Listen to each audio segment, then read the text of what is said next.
So one question was, can your personal email be linked into your Office 365? Yes, it can. As a matter of fact, let's jump over here real quick to Outlook.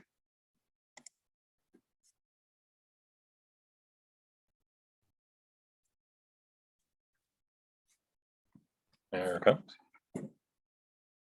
So if you had an email account that you said, okay, I like Outlook, and besides Outlook's free, I want to transfer everything over. It's kind of hard to transfer old emails, but if you want to transfer current activity, what you can do is you can forward your other email to this email address. So the one I sent you today. And then all those messages would start showing up here, and then you could reply to them and do that. So that's a kind of way to bring them in. It'll still, depending on your original email program, like for example, Hotmail will store a copy of all the incoming emails, but forward them to this account. So you'll still have actually 2 copies. You can also turn that off if you don't want it to save a copy and do that. The other thing you can use this for is, I don't know about you, but when I register for things, there are certain things that I trust implicitly. So again, my bank, I trust my bank pretty much with my email address.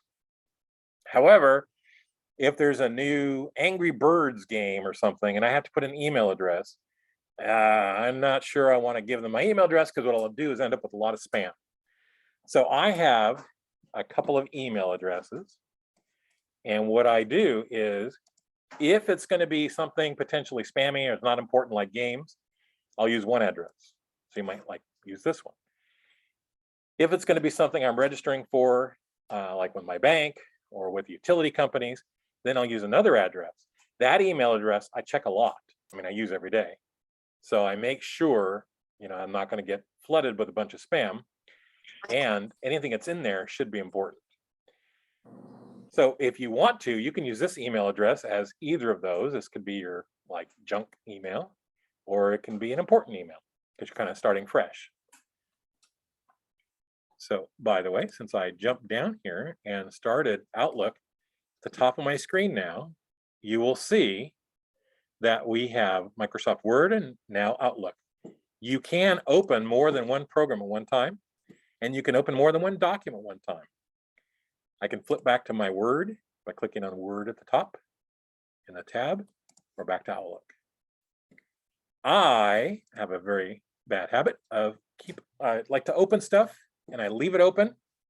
Just keep in mind, every time you do that, nothing wrong with it, except it does start draining your resources. And whether it's online or whether it's on a laptop or desktop, the more files you have open, the more likely it is to slow things down, and you might even get a crash once in a while. So keep that in mind. So the answer is yes, you can use your personal email to Microsoft Office 365. And then you can make Microsoft Office 365 your permanent email. If you need to, and you want another Microsoft license, you can do that too. Then you get 2 email addresses. Okay, so now we're back to Word.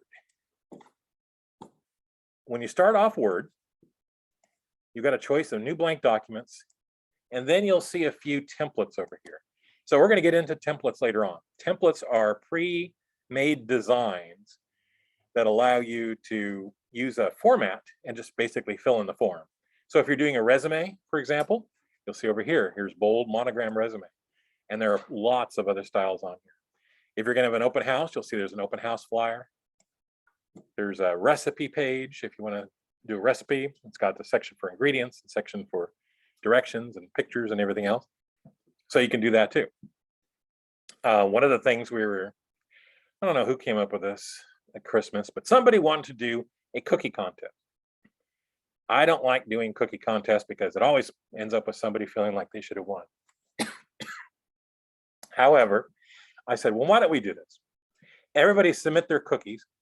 We'll make an ebook in Microsoft Word out of them. And then every year we'll just keep adding to it. So we started that this year. We'll see how long that works. Excuse me. So those are different templates that are available to you. Here is a place where the Microsoft Word 365 diverges from the desktop version. There aren't as many templates here as there are on the desktop version.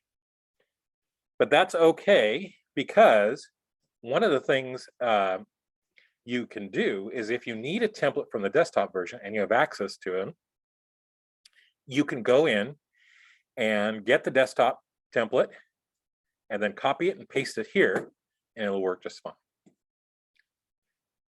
So we're going to start off today with just a blank document. So you should see the box here. And it says new blank document.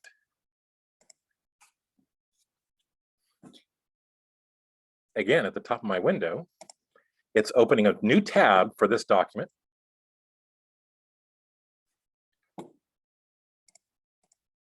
And now the document's running under its own tab.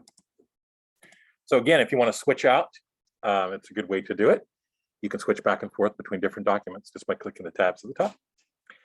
So then, of course, they give you their little ad, and they've changed some of the privacy settings. And what they did is, I think there were a couple of things that defaulted to share, and now they default to don't share. And if you want to share, you have to go turn them on, which is probably a good thing. As we go into things later on, you'll see you can also use the cloud to make a backup, either of your Microsoft 365 or of your desktop. That's kind of handy too.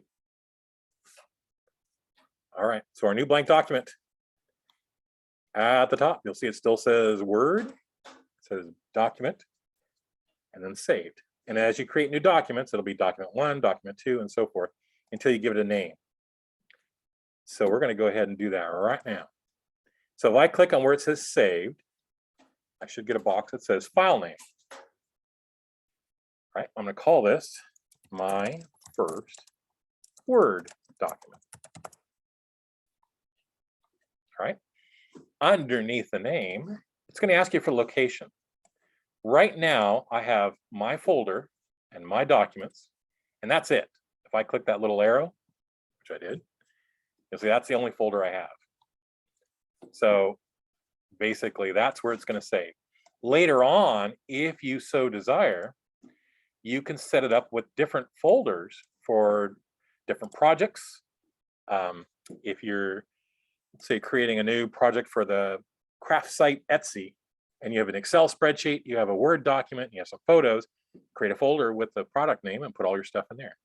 If you want to segregate your Word documents from your Excel documents, you can create folders for that. It just kind of depends on your preferences. Okay. One thing that's going to be different between the desktop version and the online, or the 365 online version, is going to be the save feature. You'll see there's no button to save on the 365. The reason is it saves as it goes. So, that can be a good thing and a bad thing. The good thing is you're never that far, in case your computer crashes, from where you left off. Whereas in the desktop version, there have been times where it crashes and you lose some things. The downside of that is, if you are working on a document, you accidentally make some changes and you're not sure you want to save them or not. In the desktop version, you just close it. It says, do you want to save? You say, no, I don't. And they're gone. In the 365, you can't do that because it's already been saved. So just kind of keep that in mind. All right, so here's how my layout looks right now. Now, as I hover over the toolbar, I get a ribbon, and here's my tools. So there's a couple of styles you can do as far as handling your tools. And on the right side, you should see a little down arrow like this. Yeah. Come on and click. Okay. So here's your option. Right now, I don't know if you noticed, my ribbon kept disappearing, and I had to hover over just right for it to pop up. That's because it's set to automatically hide. I'm going to turn mine to always show. There we go. So now see the ribbon stays up there. Here's the trade-off. You can do that, but you noticed now I lost a little workspace. See? So this is taken up now by the toolbar, and the page has been shoved down a little bit.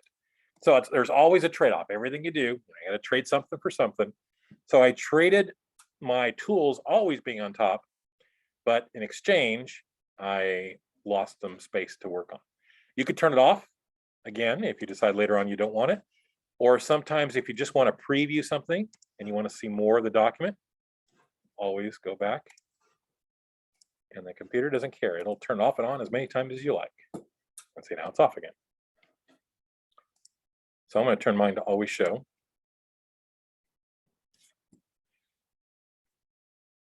And what it does is it shows you the most commonly used tools here under the Home tool.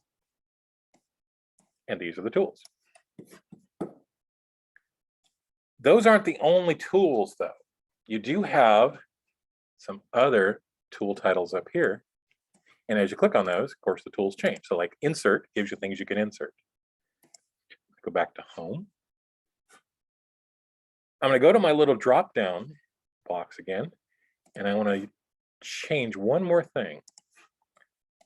And again, it's your own personal preference, but for me, the other option is to do the classic ribbon. Right now it's showing the simplified ribbon. It's what Microsoft thinks are the most commonly used tools. I don't know why they think that, because for me, it's not exactly the case. So I like the classic ribbon. So I'm going to click on that. And there we go. That gives me more tools. Now, if one is turned on and the other is not, it doesn't mean that those tools aren't available to you. Every tool is always available to you. In fact, here's the truth. Whether it be the desktop or the 365, there's about 3 different ways to access every tool in Microsoft Word. So we'll get into those as we go along. So just because it doesn't show doesn't mean it's not there. Okay.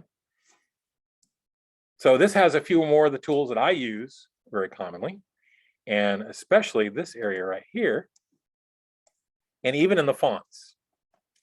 So like I said, I don't know how they came up with which things show up and they're simplified, but I thought, well, see, now I lost even a little more space. So I thought, well, I'm going to try this simplified for a while, and it drove me crazy. So either that or something else, because I was always hunting for the tool. So I finally decided, all right, I will give and take. I'll go ahead and leave it up with the classic toolbox, classic tool showing in the ribbon, and sacrifice a little space. All right, so any questions so far? Right on. Okay, so the tools, as I said, if you're familiar with Microsoft Word, should look similar to the ones you've used before. I have a question. And they are very similar in their function. There's a couple that will be a little different. One of the ones that is different here is this copy and paste. So you'll see there are certain types of data that you can copy and paste, but you can't use the tools. You have to use a keyboard shortcut. And that's because the computer knows that you're running Microsoft 365, but you're also running it under a browser. I happen to be running it under the Firefox browser, but you could be running it under Chrome, Microsoft Edge, all kinds of browsers, right? So the problem is there are some features in the browsers that can conflict with Microsoft Office. So again, I'll alert you to those as we go along. They're minor things, but if you're used to keyboard shortcuts, some of the shortcuts work a little differently. I tell you that because I love the shortcuts. And I think when I hit a shortcut, it's going to do one thing, and it doesn't. It does something else. So it's just one of those things that takes a little practice, and you get used to it. Also, I will be sending you a list of the keyboard shortcuts because, like I said, those are something I learned, and I find them very helpful. And if you learn the shortcuts in 365, you can also use them on the desktop versions and any version of Word that you go. All right, so here's our layout. So again, you got the tools, and down below is our page. One of the things that's different between the desktop version, the online version, is the margins. It doesn't have the rulers on the margins like it does on the desktop version. So again, I like those, but I don't know if they just haven't gotten it to work right, if they're intentionally withholding things. They didn't say. I asked them. I said, "Yeah, I really like the rulers. Why would you guys not do the rulers?" And the salespeople and the tech people didn't know because they're not the programmers. So they do say, whenever I ask a question, they always say, I think they're working on it. I think you're going to see that soon. Okay, we'll see. So I don't have any answers to why they didn't include that and didn't include some other things. A couple of things that you do have that are going to be new, if you're used to the online or the desktop versions, is up here. You'll see there's editing, share, comments, and catch up. Those boxes, those tools, are for when you want to use your Microsoft Word with other people. So if I'm creating a document, let's say we're doing our quarterly report at work, I can share this with 2 or 3 other people just by listing them here in the share box. I need their email addresses, but if they're coworkers, I probably have that. And then they can come in and they can make changes. Well, actually, they have a choice. I have a choice. I can allow them to make all the changes they want without getting my permission, or I can allow them to look but not change, or I can allow them the partial access to some of the things that can be changed. So some things they could change and other things they can't. And then it does have another function to allow them to make changes and for it to show you the changes and you to approve each of the changes. So that's something that's a little bit different.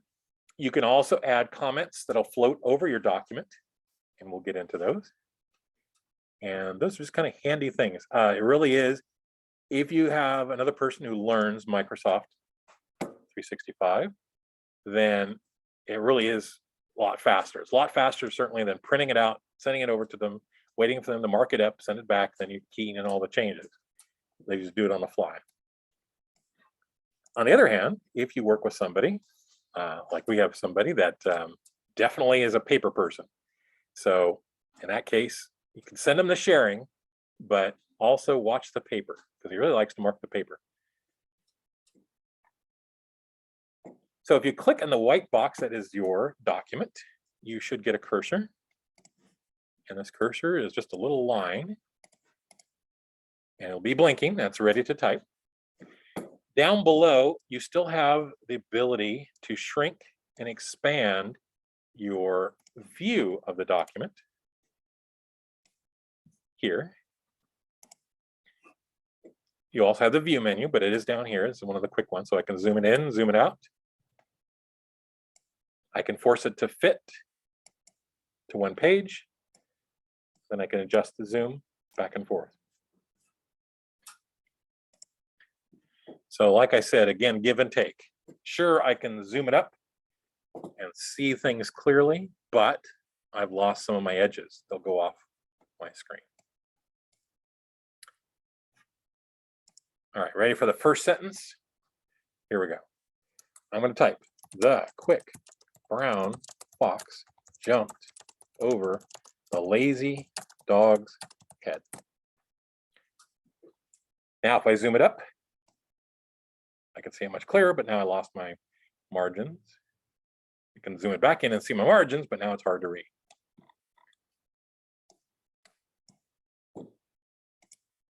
Does anybody know the significance of this sentence? This used to be a really important sentence, and you may have heard it before and not know why it's so important. Oh yeah, I'll give you the answer. This sentence uses every letter in the alphabet at least once. Why was that important? Well, in the typewriter days, you wanted to check your keys. And if you type this sentence, you could tell which keys were jamming.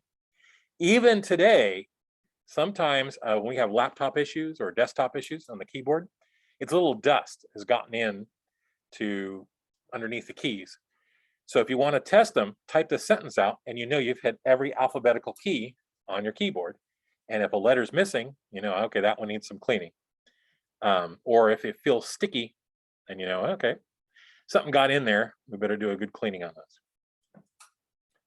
So that's the significance of the quick brown fox jumped over the lazy dog's head. So as our first sentence, it carried over in the default font, which in this version of Microsoft Word is Calibri, 11 points. Why did Microsoft pick Calibri? That's a good question. Actually, if you get into fonts, there are whole books on the story of fonts and font types. Microsoft had a different one. They used to use Arial as a default, but there's a license to use Arial, and they couldn't do it anymore. So now they just used Calibri. And again, I don't know why they picked 11, but they did. So if you don't change anything, that's what Microsoft's going to use. As we're going to see when we get back from break, that you can make those changes very easily. And you can actually, if you want to, have it default to another style so you don't have to use the same one and make the change over and over again. But right now it is 6:56 p.m. by my clock. So we'll take a 10-minute break. What we do is we do 2 hours. So we do a 10-minute break in between the hours to give you a chance to get up and stretch around and get the blood flowing in your legs again. We'll be back at, well, no, just 6:57, so 7:07. So you want to take a break? It is break time.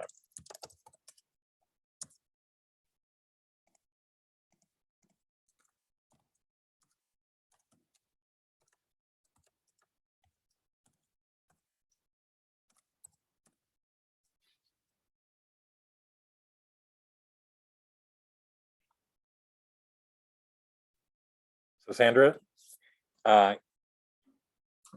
you can't change the Office 365 to your personal email. You still have to Okay, use the CBC email. the CBC email. There are ways you can kind of link them, but you still have to use the CBC email. That's because it's not just the CBC, it's Microsoft's domain. You'll notice it says on Microsoft. Yeah, I did notice that. That's where this all goes through. So they kind of insisted on that. So there's no way to remove that and put in your email address to that. Okay. What we Yeah, did no, I is was when I set up the accounts, it did link it through your email address and gave you the information. And everything we send you will be to the email address you used on your registration. But it won't allow you just to skip theirs and use yours. So sorry about that. Okay, thank you.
All right, so we are back.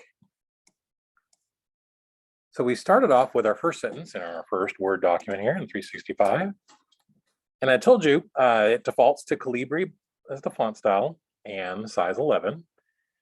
The funny thing about it is most people use a font size of 12.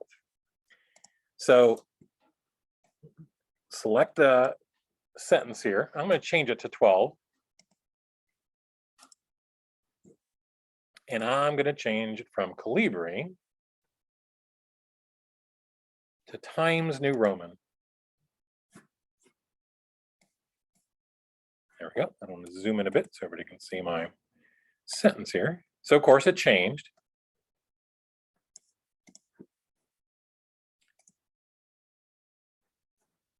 And then the way it works is everything I type from this point forward, so if I hit enter and everything I type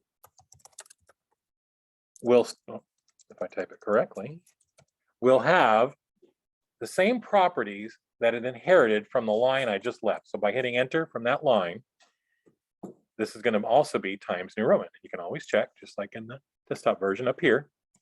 Wherever your cursor is, it will tell you up here the font style and the type. So there are three kinds of font styles, and this is true throughout the world and throughout the different programs. You basically can have a serif font, a sans serif font, and script. Now there are other ones, there are icons, they do like little pictures and things. Those are available too, but these are the three categories. And they're basically for general type. The differences are basically what a serif is. A serif is a little doodad. Basically, if you look at my capital letter F, right at the bottom, there's a little stand that the F sits on. So I can't even draw the highlight for it. Let's try this. Yeah. So you'll see under that red line is a little stand. And then on the top of the F, you have little hats. So those little extra bits, those are serifs. Sans means without. So if you're looking here with sans serif, so that means without serifs fonts. So those are the two styles. Let me demonstrate by changing the sans serif font to a sans serif font. So these are currently set to a serif font. Times New Roman is a serif font. I'm going to switch it to Classic Arial. Take a look at our letter F. You'll see now the F is as I would draw it. If you said, take a piece of paper and draw an F, that's how I would do it. I wouldn't put the little feet at the bottom, little hats on the top, and anything else. Just plain 3 lines, I got my F. So it's without those little hats and feet. And you think, oh, that's not that big a difference. It's not when you're looking at something like this, but if you start observing in how people communicate by text, you'll see the difference. So they did a study, and I don't know if anybody's ever verified this study, but they wanted to know which type of text, which style of font is easier to read when you're reading long batches. Like, so for example, in a novel. So what do you think? If you were going to write a novel and publish it, and you want to be easy on the eyes, would you use a serif font or a sans serif font? If it were me, I would have guessed sans serif font, because I would think plainer would be easier. Actually, what they found is serif font is easier to read when you're reading a lot of text on a white background. So that's why if you look at any novel, pull a book from the bookshelf, more than likely it's in a serif font. If you read the newspaper, it's a serif font. They found that just that little extra ink on the letters did make a difference and was easier to read and had better understanding and retention and all that. So that's kind of what happens when you study fonts. Some people are really into it and they go crazy over it. In fact, if you ever want some cheap entertainment, I'll show you what you can do. You can Google a certain font. It's on the list in Microsoft Word, if you scroll down. And so, I don't really care that much about fonts one way or the other, but some people do. And it's this one, Comic Sans. And if you Google it, there are haters and people who defend it. And you'll notice this one now is in Comic Sans. Comic Sans is a sans serif font, and it looks almost like handwriting. So anyway, it drives some people nuts. They're user groups just to talk about how bad it is, and people who use it shouldn't be typing on computers and that kind of thing. So as you look at your list, you'll see there are plenty of fonts from which to choose. And the third type of font that you'll find is script. So script is basically what it sounds like. It's handwriting. And computers have gotten pretty good to make it look like handwriting. So here's brush script, for example. And it looks like somebody handwrote the word script. Now, the problem with that, if you're trying to write somebody a letter, it's Valentine's Day, so maybe you want to write a letter on the computer and use the script font to make it really look romantic. One of the problems you may start running into is not everybody can read script. My nephew has not been taught handwriting. He's in the 8th grade, and my mom only writes in script, in handwriting, and he can't read or write. He has to stop and translate, like he's translating secret codes to figure out what she wrote. So script type fonts are kind of disappearing. They're not used as much, but definitely serif and sans serif fonts are all around. In fact, if you're driving on the freeway and you look at the highway signs, you'll notice they use a sans serif font. So what they have found, at least in font theory, is that for short, brief bursts, sans serif fonts work better because you can read it quickly. But if you're going into long text, then you should use a serif font. So sometimes places will have a headline with a sans serif font, and then they will use a serif font for all the text underneath the headline. So you might see that too. When computers first started becoming popular and everybody started to be able to do their own flyers, like for their businesses and things, and they had all these fonts from which to choose, one of the temptations was, well, look at this one. I like this one. Oh, and I like that one. I'm going to use them all. And they would put in one document 4 or 5 different font styles. It is extremely distracting if you ever try it. Try writing something and just for fun, change the font in one paragraph and then change another font to another paragraph. Sometimes they do it for emphasis, but it becomes harder to read. And then the font becomes a distraction to the context of the message. So as a general rule, you don't use more than 1 or 2 font styles in a document. Sometimes you will, like if you want something to make it look like it's supposed to be outstanding or not quite belong there, then definitely. So, with any rule, there's exceptions. But as a general rule, those are the styles you use. The most popular serif font is the Times New Roman that I used. And then Arial, or the other one is Helvetica, if you're an Apple user, are the sans serif fonts, which are pretty popular. If you don't like any of these fonts on this list, you can actually create your own or download others and use those. And they have font styles like all the letters look like clouds or flames or ice or anything. There's even one that looks like, when the cheerleaders say, give me an A, and they make themselves look like an A, it's actually cheerleaders in those shapes of each letter. And you can use that. That would, again, be something recommended maybe for a headline or maybe 2 or 3 words. I wouldn't write the whole document in that font. Definitely distracting.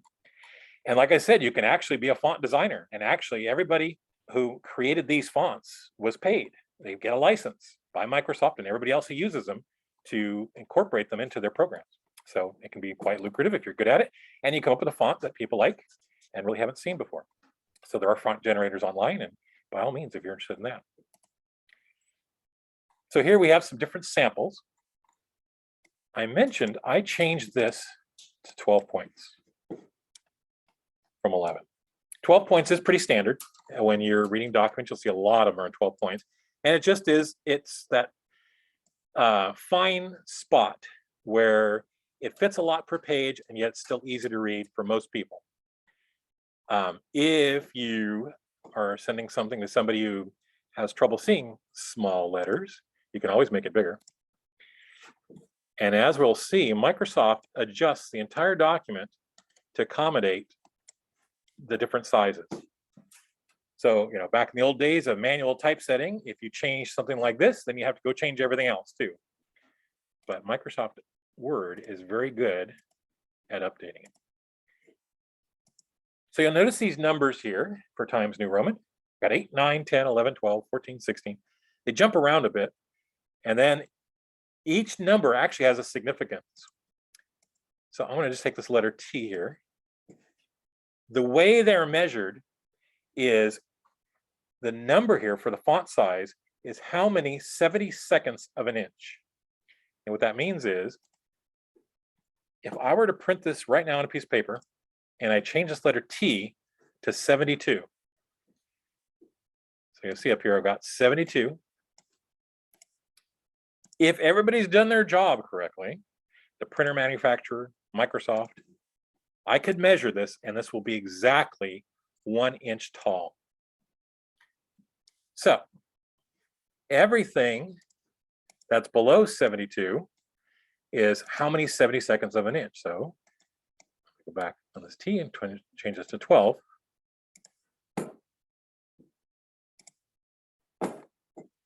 That's 12 70-seconds of an inch. Do you have to do all the math? Not usually. For the most part, I know 14 is bigger than 12 and 8's smaller than 12, so I can work that way.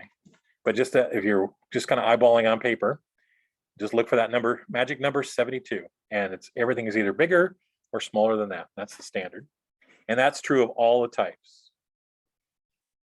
Okay, so when you are working on, say, a resume at our school, we have a number of people who need resumes, so we develop them with them.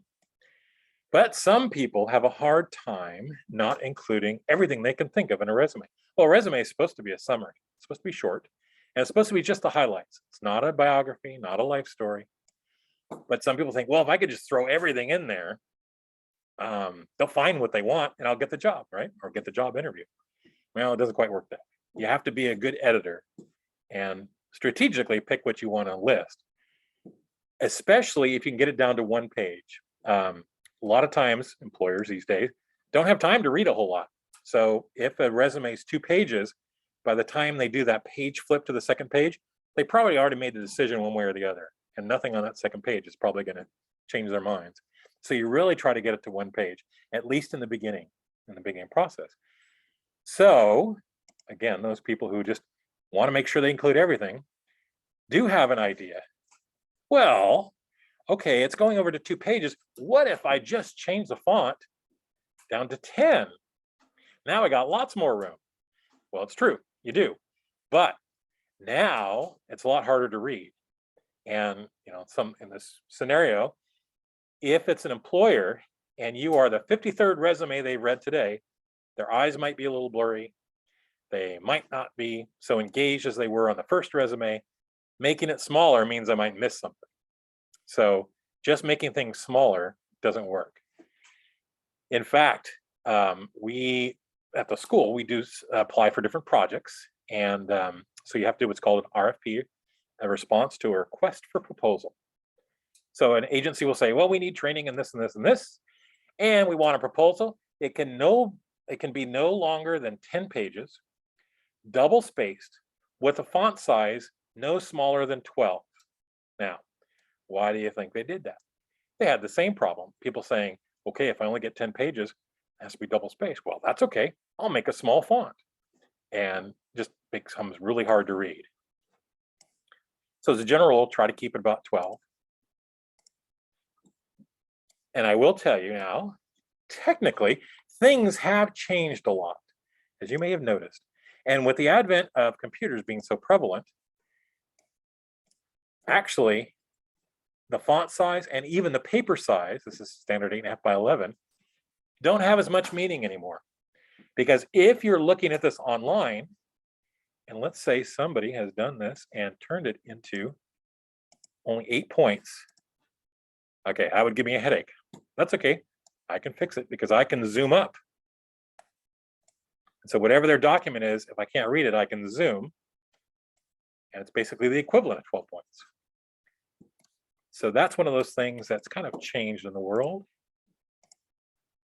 But if you're adhering to the general standards, 12 points is good.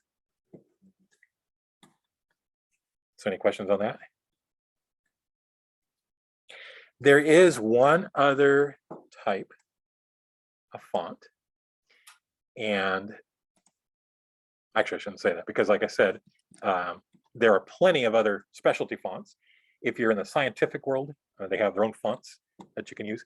If you're speaking or writing in languages that don't adhere to English, then they have their own fonts, and there are tons of them. But in our English font set, we do have one other, and it's like this one. This is Merriam Fixed. There's another one called Courier. Well, Courier. And as I select them, see what they remind you of. Here's Courier New.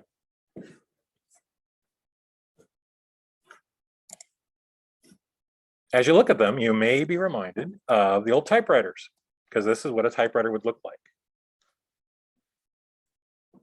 So there is that font.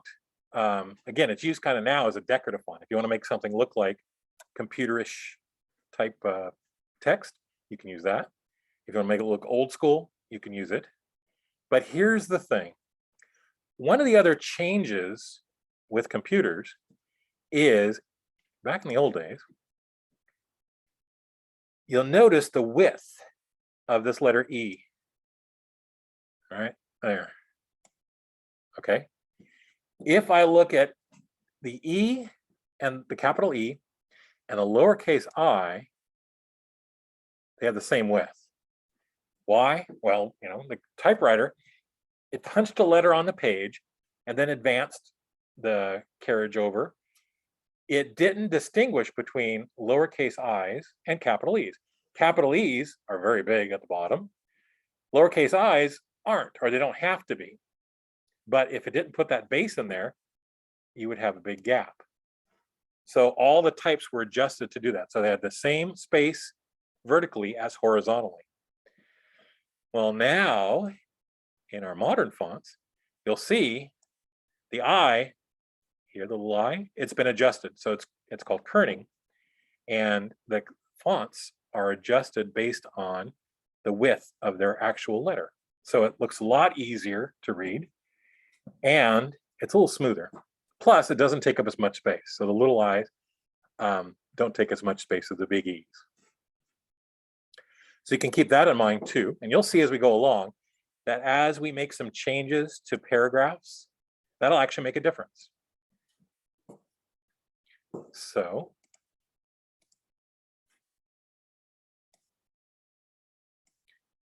I'm going to take this and turn it back to where it was before.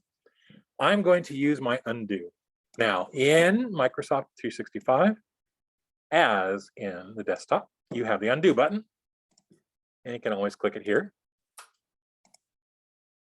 And there we go. I'm back to Comic Sans.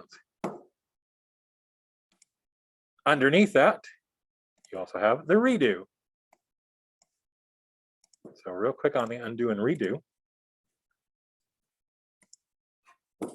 Basically, it's like when you play checkers, you know, you're not supposed to take your finger off the checker, and if you don't, you can still move it back. The undo and redo work the same way. So I can keep clicking undo and go back to when I first started. See how it's making all those changes? And I can do redo.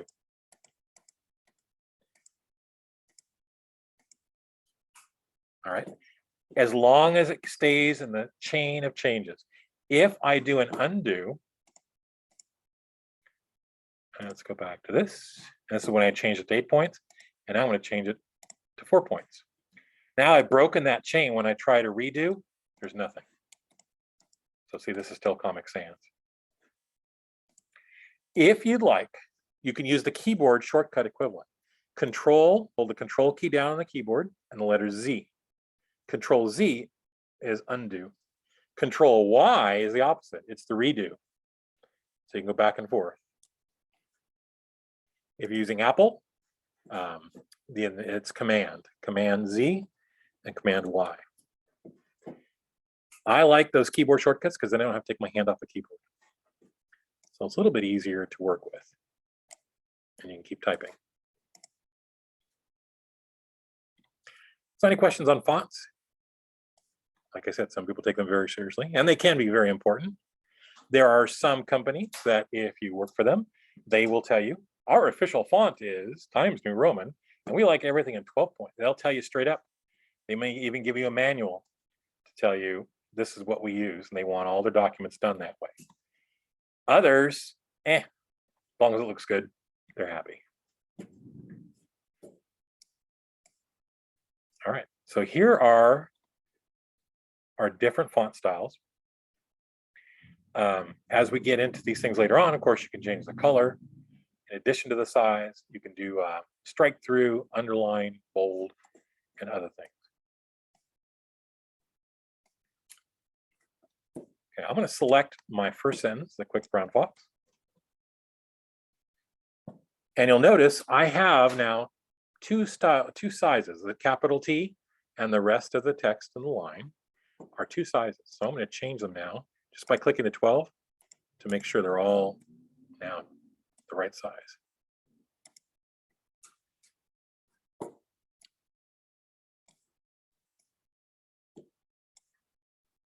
I'm going to go to the end of my sentence. I'm going to hit the space bar, so I'll have a space after it. And then I'm going to select it, and I want to copy it. To copy, I can click the copy button here on the menu, or I like the keyboard shortcut, Control and the letter C as in Charlie. The thing with copy is it doesn't show you that it's copied. It doesn't actually look like anything's done. You kind of have to take it on faith that it did it. But I can find out, because when I click at the end of my sentence, I'm going to Control V as in victory for paste. Oops. Try that again.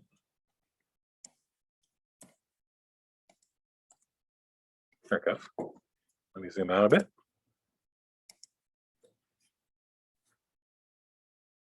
So if you like, you can use the tools at the top or the keyboard shortcuts.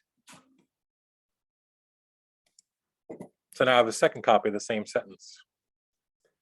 Go to the end again, Control V for paste, and I'm going to do it a couple of times.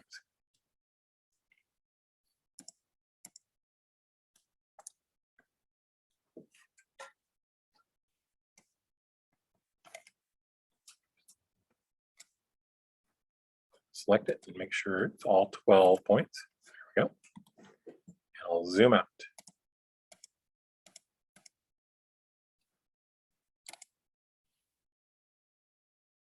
So as I mentioned, CTRL plus C is copy. CTRL plus V is paste. Now, the C makes sense, but why V? Well, here's the problem. Control plus P is print. So there's only one P on the keyboard. So they had to come up with something else. So I guess V kind of looks like scissors, maybe. I don't know. I don't know who came up with it, but it's always been that way. And those are the keyboard shortcuts.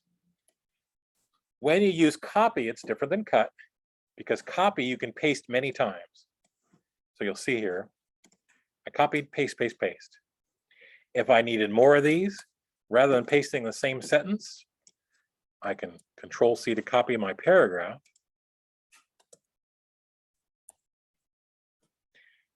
There we go, I just doubled it.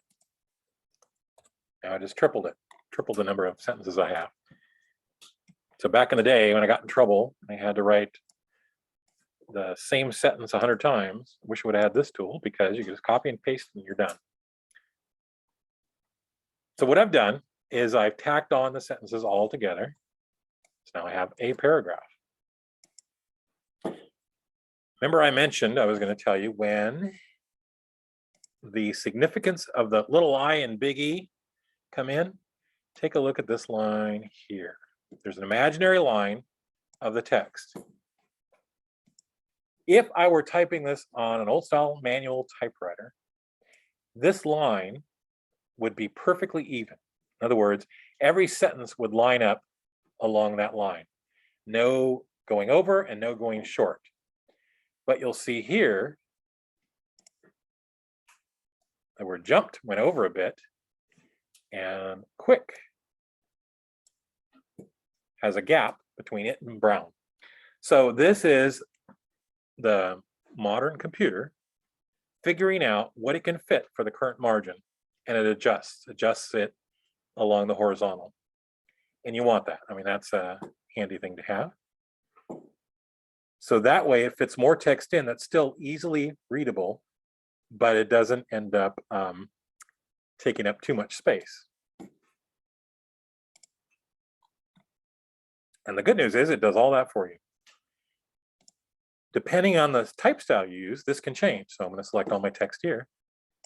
And let's try it with Arial.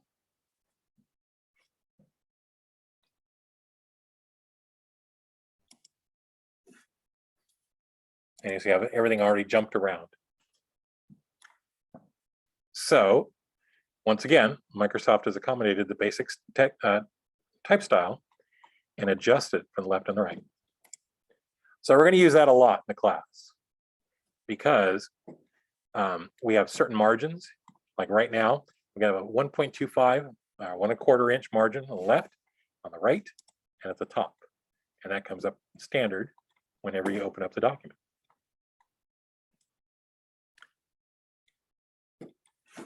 Any other questions so far? Oh, good. Okay.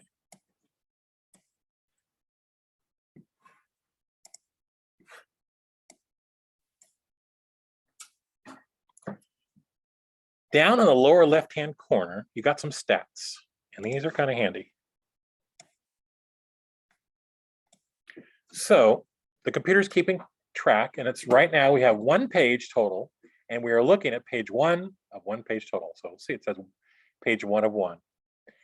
It's counting the words, 165 words. Again, if you're like me and got in trouble and had to write a 500-word essay, one of the things they would say is, but you can't count the word the as a word. This count does count the word the as a word. In fact, it counts any word that has a space or a period before it or after it. So that's what counts as a word, any group of letters together. It doesn't have to be spelled correctly, but if it's got a gap by either a space or a period, it's going to count it as a word. And then it tells you the style of language it's using here. So it's using English. You can change that, and sometimes this gets changed. And like we worked on a document for the county, and their document had been changed to French, and it did really mess things up. So easy enough to change. You just go back, select it all, and switch it back to the English US, and it worked. So as we create more pages, it'll keep track of it here in the lower left-hand corner. How many pages can you have? Actually, pages by themselves take up almost no space. So just blank pages, you can have millions of them. However, with a lot of text and graphics, the page length won't be a problem. What'll happen is your computer will start slowing down. If you had 1 million pages with lots of graphics and lots of text, the computer will have a hard time keeping up as you're making your edits. But for everyday use, there's plenty of room. All right, now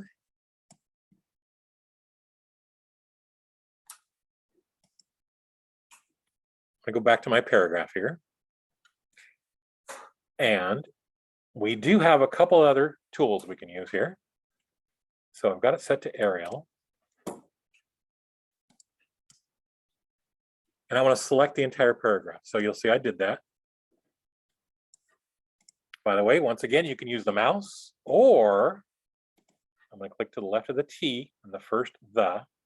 The other option you have is use a keyboard shortcut, If you hold the control button down and press the down arrow, there we go.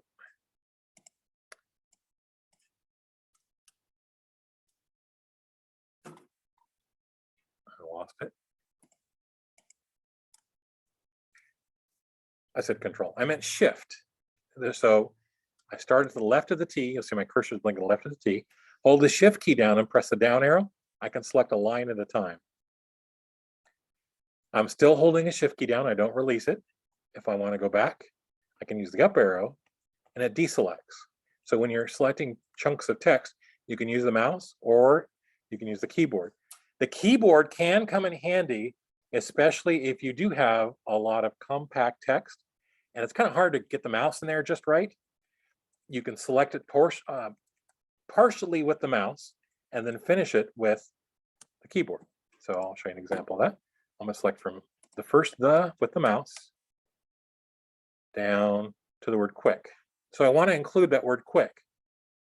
And I seem to be having trouble with my mouse. So I'm going to hold the shift key down and use the right arrow to select quick. So you can use the arrow keys to select your text as well. If I selected too much and I want to get rid of the quick, I'm going to hold the shift key down and go to the left. If I hold the control shift, left arrow, it jumps by word instead of letter. Okay, so I have my first 3 lines and a little bit more. And of course, I'm going to change the font color. You can change it to red. And here we go. The thing about font colors is you actually have 32 million font colors from which to choose. And if you look at the list here with the red A, that doesn't look like 32 million, right? What it does, it gives some pretty standard colors. It gives a couple of their variations. So you can see there's a light green. If you want to accent words or letters, you can use dark red, black, grays. Then there's this option of more colors. If you click on more colors, here's your 32 million. The way this works is, as you're clicking on here, you'll see I'm in the reds, and these are all the different reds. So if I click a very dark red like this and click OK, my font has it's almost black, but has a hint of red. All right, I go back to that again. And then once I've selected it, you'll see now I have a list of recent colors. So it'll keep track of colors I've used recently in case I want to recycle them in some other part of the document. I go back to more colors. This time, I'm going to pick a blue. And the higher I go, the lighter I get. So I'll click OK. And there's my light blue. So if I decided after the light blue, I want that red back again, I can go to my recent colors, and there it is. For the next couple of sentences here, I'm going to go back to the colors, click on more colors, and here's the way this works. Every color the computer can display has a number to it. And basically, the computer takes any color and it combines red, blue, and green.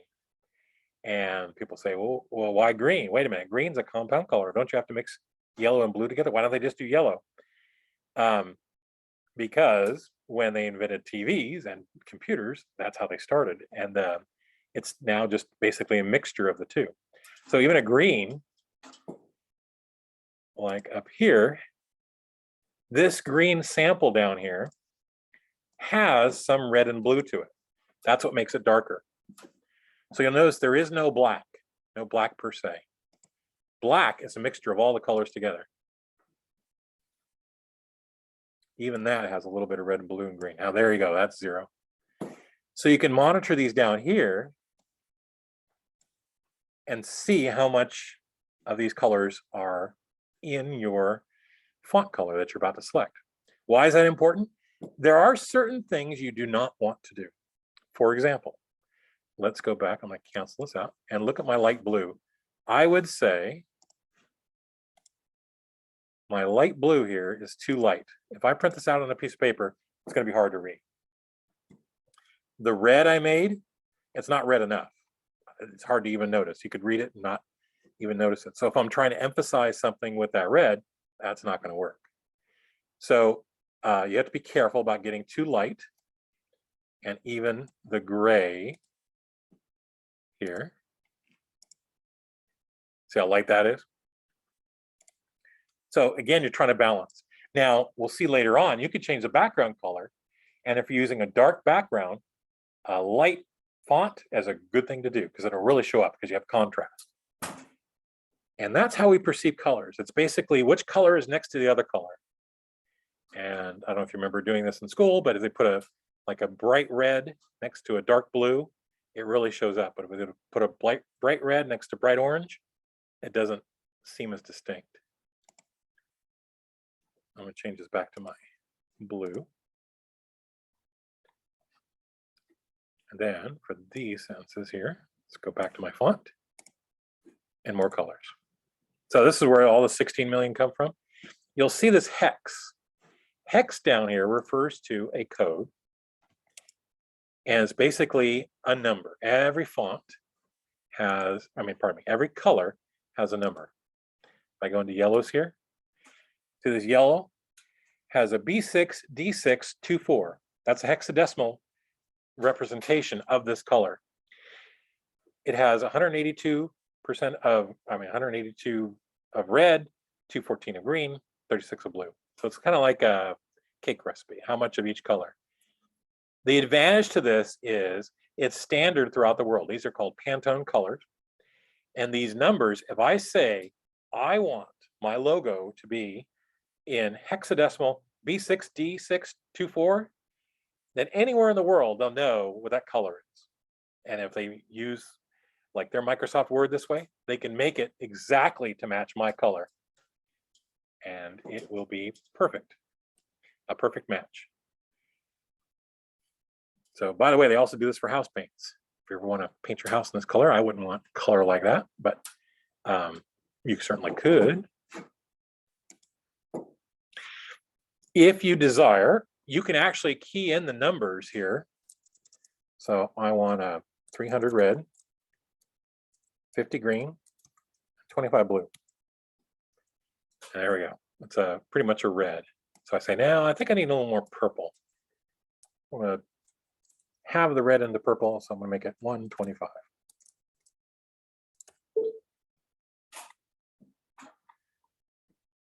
There we go. So now I've got this magenta. And then if you up the green,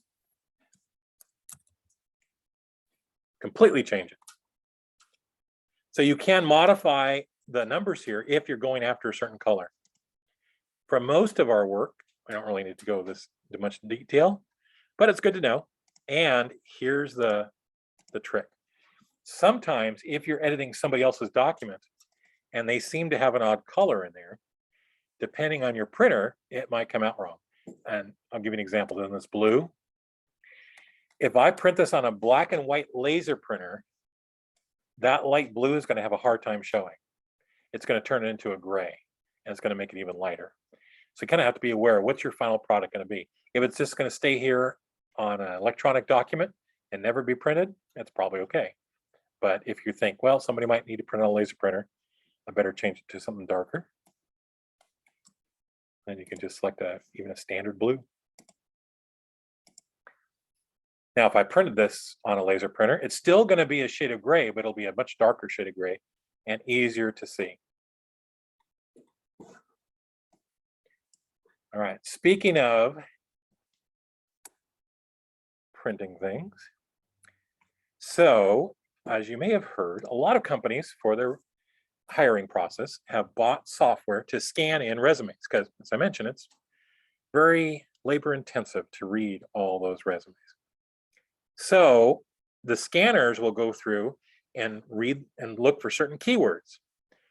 So there were people who were applying for jobs knowing that they were sending their resumes electronically, usually by email, and that they would probably go through a scanner. And the job may ask for certain requirements that they don't have. So let's say they're applying for brain surgery, but they've never done brain surgery in their life. But some people say, well, if they could just get to meet me, they'd like me so much they'd want to hire me. But I have to get through that front door, and I have to get through the screening process. So how can you do that without lying on your resume? What they were doing is in the margins, they were putting keywords like brain surgeon, taking the text and changing the font to white. It looks like it disappeared. So a human being reading this wouldn't see it, but a scanner would see the text when it scans it. When I select it like this, you can see it. And it would say, okay, they met the requirement, they're in, and go on to the next step. So pretty sneaky use of font colors. I don't know if anybody actually applied for brain surgeon that way, but there are certain things where they said they must have 10 years experience. So they put in the words 10 years experience or something to try to trick the software. Of course, now, as with so many things, the software got better and smarter and looks for things like that. But if you ever do have white text and a white background, you're going to end up not being able to see it. So that's definitely too light. And you can always bring it back here with the dark black on the white background. Finally, in our font colors, you will see this one. It's called automatic. This automatic comes from the style that's set up in your document. It happens to be black. If your document is set up with some specialized, you can customize your templates, like for blank documents, then it might be a dark blue. You might always be defaulting to dark blue. When you select automatic, this would turn into dark blue instead of black. But for the most part, that's what it is. It is no different of a color than this black here. They're the same color. But later on, in a little bit more advanced, you can actually have the computer sort out colored text. And things that are set to automatic will show up as one area, and things that are set to pure black will be another area. So it's just one of the little side tricks.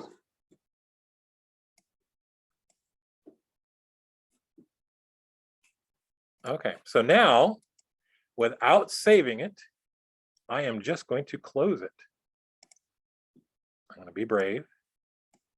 This part always bothers me, because I'm not used to this. When I learn computers, you save, save, save.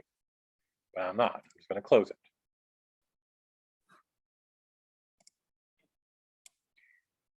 So now, here is my layout. And now you'll see I have my first Word document. Was it modified? Just now. I edited it 3 minutes ago. Let's see if it saved everything. So I'm going to double click it to open it. It opens up a new tab at the top here.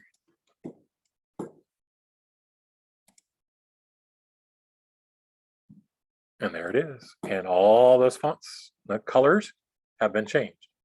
So it did it. It did its job. It recorded it. I'm going to close it again. And there it is. So we have our first document recorded in our new Microsoft Office Word software. And we are good to go for tomorrow. So any questions about what we did? So I do have some handouts. I will send them electronically to you, and you can save them or print them. And it kind of goes over like the different fonts and things and styles. And then starting tomorrow, we're going to start using some new tools. Hello? And when we open up Microsoft Word tomorrow, this document should be there first. So if there's no questions, have a good night. We're all set. If you just close your Zoom box, then it will end the session. If you want to stick around, we have a few minutes. If you have any other questions, you're free to always ask questions. and I'll still be here. But otherwise, have a great evening, and we'll see you tomorrow.